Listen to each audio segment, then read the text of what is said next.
नमस्ते दोस्तों, मैं doctor Pawan Sharma the psychedelic आपका स्वागत करता हूं आज के इस वीडियो में। दोस्तों, आज हम बात करना चाहते हैं मेंटल इलनेस के बारे में और इसके सिम्टम्स के बारे में। आज की डेट में मेंटल इलनेस एक बहुत ही सीवियर, बहुत ही सीरियस इश्यू होता जा रहा है। तो मैं आपके साथ शेयर करना चाहता हूं इससे जुड़े हुए लक्षण और आपको ये पता चले कि मेंटल इलनेस होती क्या चीज़ें हैं। दोस्तों, मेंटल इलनेस ख़ास तौर से आप इसको 3 डोमेन्स में बांट सकते हैं, जो कि होती हैं, जिसमें सिम्टम्स आप देख सकते हैं। डिसऑर्डर ऑफ इमोशन, यानी सिम्टम्स ऑफ इमोशंस। इमोशंस ये होते हैं जो आप कैसा फील कर रहे हैं, कैसा महसूस करते हैं। प्लस डिसऑर्डर ऑफ थॉट्स, आपके सोचने के बारे में, कि डिसऑर्डर ऑफ थॉट्स आपके बारे में बताते हैं कि आपके पास किस तरह की नकारात्मक सोच है या कैसी सोच की वजह से आपको मानसिक परेशानी हो रही है। और तीसरा डोमेन होता है डिसऑर्डर ऑफ परसेप्शन, यानी जो भी आप देख रहे हैं, सुन रहे हैं, महसूस कर रहे हैं, उसके बारे में आप कैसा अनुभव ले रहे हैं। ये होता है डिसऑर्डर ऑफ परसेप्शंस। ये डिसऑर्डर्स आपकी हमेशा एबनॉर्मलिटीज़ को शो करते हैं, यानी जो भी चीज़ें आपकी नॉर्मल लाइफ से हट करके कुछ ज़्यादा ही एबनॉर्मल हो गई हैं, परेशान करने लग गई हैं, तो ये एक रूप ले लेती हैं डिसऑर्डर का। ये किस तरह से होता है, आइए इसके बारे में और ज़्यादा बात कर लेते हैं। डिटेल में आपको बताता हूँ कि डिसऑर्डर ऑफ इमोशंस होते क्या हैं।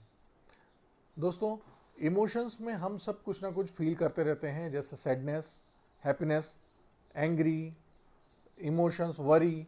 आप इस तरह के सारे ही चीज़ें, इमोशन हम लोग लाइफ में महसूस करते रहते हैं दिन भर में कई बार। बट ये इमोशन कभी जब एक दूसरे पे हावी हो जाए, या कभी एक इमोशन इतना ज़्यादा हो जाए कि बाकी दूसरे इमोशंस को दबा दे, तो यहाँ पर चिंता वाली बात है और ये एक मानसिक बीमारी का रूप ले सकता है। जिस तरह से कभी भी आप देखें तो आप चिंता करते हैं, हाँ, परेशानी होती है, जी बिल्कुल। दुखी होते हैं, हाँ जी। खुश भी होते हैं, जी हाँ। और आप किसी पे देखेंगे तो बहुत ज़्यादा क्रोधी भी होंगे, और इसी तरह की चीज़ें आपके पास चलती रहेंगी। दोस्तों, उदाहरण के लिए जैसे कहना चाहूँगा कि अगर सैडनेस, यानी अगर आपको मान लीजिए कहीं ना कहीं थोड़ा सा दुख होता है रोज़ की मर्रा में, तो हाँ, हमें दुख हो रहा है। लेकिन ये जब एक्सेसिव सैडनेस का रूप ले लेगा, यानी कुछ ज़्यादा ही सैडनेस होने लगेगी और वो हटेगी नहीं, वो बाकी चीज़ों पे भी अपना प्रभाव दिखाएगी, तो ये रूप लेती है डिप्रेशन का। इसी तरह से आपको कई बार बहुत सारी चीज़ों में चिंता होती है कि मेरे साथ क्या हो रहा होगा, कल क्या होगा, आज क्या होगा, कैसे ये सारे काम होंगे, कैसे हमारे साथ चीज़ें घट रही होंगी। ये चिंता होना ज़रूरी है और ये आपकी सुरक्षा के लिए अच्छा है। लेकिन ये जब अति रूप ले लेता है कि आपको हर चीज़ में ही वो चिंता होने लगे, और बाकी चीज़ें आपको खुशी, दुख, ये सारी चीज़ें, परेशानी बंद हो जाए और सिर्फ चिंता ही चिंता सताती रहे, तो एक्सेंट वरी, जो भी एक्सेसिव वरी है आपके लिए, अत्यधिक चिंता है, ये एंग्जाइटी के रूप में बदल जाती है और ये एक नई मानसिक बीमारी बन जाती है। दोस्तों, इनको जानने के लिए 2 तरीके होते हैं जिनसे आप ये जान सकते हैं। एक होता है परसिस्टेंस और दूसरा होता है परवेजिव।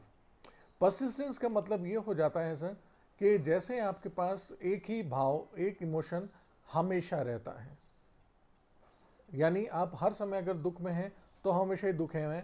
जैसे आपके पास ये रहेगा कि मेरे जीवन में कुछ भी अच्छा नहीं हो रहा है, मैं हमेशा ही नुकसान में रहता हूँ, हमेशा ही घाटे में रहता हूँ, हमेशा मेरे साथ बुरी चीज़ें घटती रहती हैं। इसी तरह से जब आपको बहुत ज़्यादा चिंता होती है, परेशानी होती है, तो यानी ये एक्सेसिव वरी हो जाती है। इसी तरह से अब आप देखेंगे परवेजिव। परवेजिव का मतलब ये हो जाता है कि आपका वो इमोशन हर लाइफ के हर एक डोमेन में बना ही हुआ है। यानी जब भी आप कुछ भी काम कर रहे हो, चाहे वो खुशी की बात हो, चाहे वो दोस्तों से मिलने की बात हो, लेकिन अभी भी वो सैडनेस का इमोशन आपके साथ लगा हुआ है और वो वहाँ के इमोशन के ऊपर ज़्यादा हावी हो जाता है। आपको वो खुशी ज़्यादा देर महसूस नहीं होने देता है और वो वापस सैडनेस का रूप, यानी वरी का रूप, वो फिर से ले लेता है। तो यानी वो फिर से डिप्रेशन और एंग्जाइटी की स्टेट आपके लिए क्रिएट कर रहा है। इमोशन का थोड़ी देर होना मायने नहीं रखता है, ठीक है, आज होता है, कल भी होता है, ख़त्म हो सकता है। लेकिन ये अगर बहुत लंबे समय तक चलता रहे और उस इमोशन में आप कैद रहें, तो यकीनन यहाँ पर एक चिंता वाली बात है और आपको अब समझने की ज़रूरत है कि अब हमें क्या करना है इसके लिए। अगला डिसऑर्डर है डिसऑर्डर ऑफ थॉट्स, यानी आपकी सोच से होने वाली बीमारियाँ, सोच के ऊपर होने वाला डिसऑर्डर। ये इस तरह के होते हैं जैसे कि आपके पास एक विचार आ सकता है नेगेटिव में, कि मेरी लाइफ में कुछ नहीं है, नेगेटिव मार्किंग होगी, और आप अपने हिसाब से देख सकते हैं कि लाइफ में हमारे पास कुछ भी नहीं है, नेगेटिव होना, सेल्फ वर्थ ना होना, आइडेंटिटी का पता ना होना, इस तरह की चीज़ें आपके पास बार बार विचार में आएंगी। ये एक्सेसिव थॉट्स इतने ज़्यादा हो सकते हैं कि आप हर चीज़ में से नकारात्मकता ढूंढ रहे होंगे। आप हर चीज़ कहेंगे बेकार है, इसमें कुछ नहीं रखा है, सारी चीज़ें ऐसी हैं। ये ऐसे सोच होते हैं जो कि आपको बाउंड करते हैं किसी भी चीज़ में से बुराइयां निकालने के लिए। आप उसमें से अच्छा या भला ना ढूंढ पाएंगे, बल्कि उसमें से और ज़्यादा बुराइयां निकालते चले जाएंगे। यानी ये कह सकते हैं कि आपको इस तरह के एक इल्यूशन देते हैं जो कि आपको एक फॉल्स बिलीव में बांध के रखते हैं। वो फॉल्स बिलीव ऐसे हो सकते हैं जो आप जानते भी हैं कि हाँ ये मेरे लिए नुकसानदायक है, मुझे इनसे बचना चाहिए, बदलना चाहिए, लेकिन उसके बावजूद भी आप लाख कोशिशों के बाद बदल नहीं पाते हैं और फिर उन्हीं फॉल्स बिलीव में छुप जाते हैं। जैसे कि आपके पास हो सकता है ये एक थॉट आ जाए कि मेरा दोस्त मुझे मारना चाहता है, मेरे पड़ोसी मुझे मारना चाहते हैं, मेरे लिए बाहर ज़्यादा खतरा है, या मेरी पत्नी का कहीं और अफेयर चल रहा है। जबकि लोग आपको समझाएंगे और आप भी खुद ये जानते हैं कि आपकी वाइफ कहीं बाहर नहीं निकल रही है, तब भी आप कहेंगे नहीं, उसके बावजूद भी ऐसा हो सकता है कि उसका कहीं ना कहीं अफेयर चल रहा है। यानी इस तरह के फॉल्स बिलीफ आपके पास होंगे जो कि आपको नुकसान करेंगे और आपको अपनी नेगेटिव लाइफ की तरफ लेके जाएंगे। ऐसे ही एक बीमारी सीजोफ्रेनिया है जो कि इस नेगेटिव थॉट्स के ऊपर आती है, जो कि डिसऑर्डर ऑफ थॉट्स है। इसमें आपको बहुत ही तरह के इल्यूजन होने लगते हैं। इल्यूजन का मतलब ये हो जाता है कि आपको बहुत सारी चीज़ें सुनाई देंगी। आपको हो सकता है पड़ोसियों की आवाज़ें सुनाई देना महसूस होने लगे, लेकिन जब आपसे पूछा जाएगा कि जी मुझे तो ये आवाज़ नहीं आ रही है, तब भी आप कहेंगे कोई नहीं, मुझे तो आ रही है, अभी भी मैं सुन रहा हूँ। ऐसे में आप देखते हैं कि वो आदमी कुछ बातें सुनता है, आवाज़ें सुनता है और उनका पलट के जवाब भी देता है, यानी बड़बड़ाता है अकेले में। तो आप हो सकता है उनको कहें कि अकेले में बड़बड़ा क्यों रहे हो, तो वो कहता नहीं, मैं बड़बड़ा नहीं रहा, मैं उस आवाज़ का जवाब दे रहा हूँ जो मुझे सुनाई दे रही है। ऐसे में आदमी को आवाज़ें सुनाई देती हैं, परेशानियाँ होने लगती हैं, वो ऑटोमेटिकली कुछ सेल्फ टॉक करने लगता है। वो सेल्फ टॉक भी ऐसी हो सकती है जो कि नकारात्मकता में हो, खुद को जवाब देना हो। और लेकिन ये ध्यान रखें आप कि हर तरह का बड़बड़ाना एक इल्यूशन नहीं है, क्योंकि बड़बड़ाना में कई बार कुछ लोगों की आदत होती है जो कि खुद ही बड़बड़ा रहे होते हैं। तो वो बड़बड़ाने बड़बड़ाने में आप देख सकते हैं कि उनको अपने से बात करते हैं, अपने से सवाल पूछते हैं और अपने को ही जवाब देते हैं। तो इसको हम लोग की टेक्निकल भाषा में मटरिंग टू सेल्फ कहते हैं, यानी वो खुद से बात कर रहे हैं, उनको इल्यूशन नहीं है। जो तीसरा डिसऑर्डर आता है वो डिसऑर्डर आता है डिसऑर्डर ऑफ परसेप्शन। इसमें हेलुसिनेशन होते हैं। हेलुसिनेशन का मतलब ये हो जाता है कि व्यक्ति को या तो आवाज़ें आएंगी, कुछ सुनेगा वो चीज़ें जो असल में नहीं है, ऐसी आवाज़ें जो उसके आसपास नहीं हैं। हो सकता है उसको कुछ लोगों की बातें सुनाई दें, कुछ ऐसे रिश्तेदारों या ऐसे दोस्तों से वो बातें सुनाई दे रही होंगी जो शायद इस शहर में है भी नहीं और जिनसे वो बहुत समय से नहीं मिला है। इसी तरह से वो और भी बातें सुन रहा होगा जो अस्तित्व में नहीं है, लेकिन उसके पास वो बातें होंगी, उसके पास रेफरेंस होगा। हेलुसिनेशन कभी भी आप देखेंगे तो ऑडिटरी भी हो सकता है, मैक्सिमम तौर पे ये ऑडिटरी रहता है, लेकिन ये कुछ केसेस में देखा गया है कि विजुअल भी हो सकता है। विजुअल में होने का मतलब ये है कि वो लोगों को वो चीज़ें दिखने लगती हैं जो असल में नहीं है। वो उन चीज़ों को देखने लगते हैं जो वास्तव में उसके आसपास नहीं है, बट उनको नज़र में लगता है कि हाँ शायद वो चीज़ें हमारे आसपास हैं। ऐसा करने से वो अपने आसपास में एक काल्पनिक दुनिया बना लेते हैं, और कई बार तो ऐसे देखा गया कि उनके पास अपने एक काल्पनिक मित्र भी होते हैं जिनका शायद वो कोई नाम भी रखते हैं, उनसे अपनी समस्याओं की बातें भी करते हैं और उन समस्याओं का उनका निस्तारण भी करते रहते हैं। तो ये आप देखेंगे कि इस 3 फॉर्म में आपके पास ये बीमारियां आती हैं, यानी disorder of emotion, disorder of thoughts और डिसऑर्डर ऑफ परसेप्शंस। दोस्तों ये मानसिक बीमारियां 2 फॉर्म में हो सकती हैं। एक होती है कॉमन मेंटल इलनेस और दूसरी होती है severe mental illness. Common mental illness में थेरेपी, काउंसलिंग और इस तरह के आप न्यूरोसाइकोलॉजिस्ट या साइकोलॉजिस्ट से मिल करके अपने डाउट्स को क्लियर करके, काउंसलिंग लेकर के, थेरेपी लेकर के आप क्योर कर सकते हैं।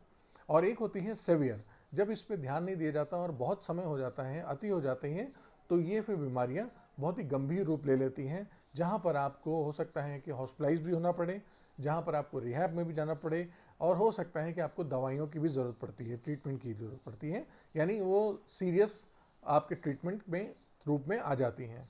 तो मेरी आपसे ये रिक्वेस्ट है कि कई बार आपको जब भी कभी ऐसा इश्यूज़ महसूस हो तो आप इनको यही मानें कि जिस तरह से हमारे पास शरीर में कुछ सिम्टम्स होते हैं अलग अलग बीमारियों के पैदा होने के, इसी तरह से ये मानसिक बीमारियों के भी होते हैं। आप इनको कभी भी नज़रअंदाज ना करें और तुरंत ही कहीं ना कहीं एक प्रोफेशनल से, एक काउंसलर से, एक थेरेपिस्ट से, जो भी आपके नियर में हो, आपके आसपास हो, आप उससे ये सलाह ले सकते हैं, मशवरा ले सकते हैं और मदद ले सकते हैं, या अपने परिवार के किसी बड़े से भी आप इन सब्जेक्ट पे, इन विषय पे बात कर सकते हैं।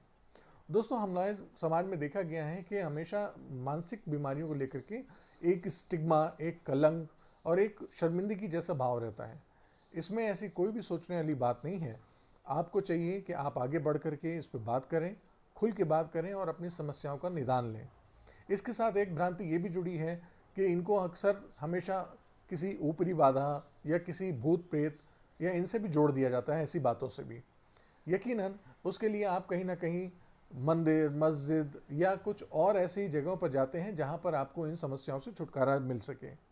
मैं आपको हमेशा कहूँगा कि आप ज़रूर जो प्रयास कर रहे हैं वो करते रहें, उसमें आपके लिए कोई बंदिश नहीं है, लेकिन इसके साथ इलाज ज़रूर जारी करें, क्योंकि ये इलाज आपके ठीक होने के साथ साथ आपकी जो आस्था है, जिससे आपको ठीक होने का एक हौसला मिलता है, बल मिलता है, उसमें आपकी बहुत मदद करेगा और आपको जल्दी ही उस समस्या से बाहर आने में मदद करेगा। ये वीडियो आज आपके लिए इसीलिए बनाया गया है ताकि ये हम बता सकें कि मानसिक बीमारियाँ होती क्या हैं, ये किस वजह से होती हैं, लक्षण क्या हैं, और आप जैसे कुछ लोग इसको समझदारी के रूप में लें और अपने बारे में, परेशानियों के बारे में बात करें और उसको सुलझाने की कोशिश करें। इस तरह से मैं आपसे भी निवेदन करूंगा कि अगर आपके आसपास ऐसा कोई है जो इन चुनौतियों से जूझ रहा है, तो उसको भी इन चुनौतियों से जूझने में मदद करें, उसको सही रास्ता दिखाएं और उसको बताएं कि मेंटल हेल्थ को सीरियस ले और कहीं ना कहीं नियरेस्ट थेरेपिस्ट और साइकोलॉजिस्ट से कहीं ना कहीं अपने से मदद लेकर के उससे बाहर निकलने में अपने लिए काम करें। उम्मीद करता हूँ आपको आज का वीडियो पसंद आया होगा।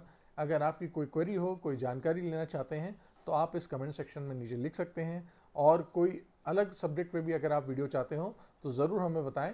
हम आपको उसमें इन्फॉर्मेशन देने में ज़्यादा खुशी महसूस करेंगे। उम्मीद करता हूँ आप स्वस्थ रहें, मस्त रहें, आपका दिन बहुत अच्छा गुजरे। नमस्कार।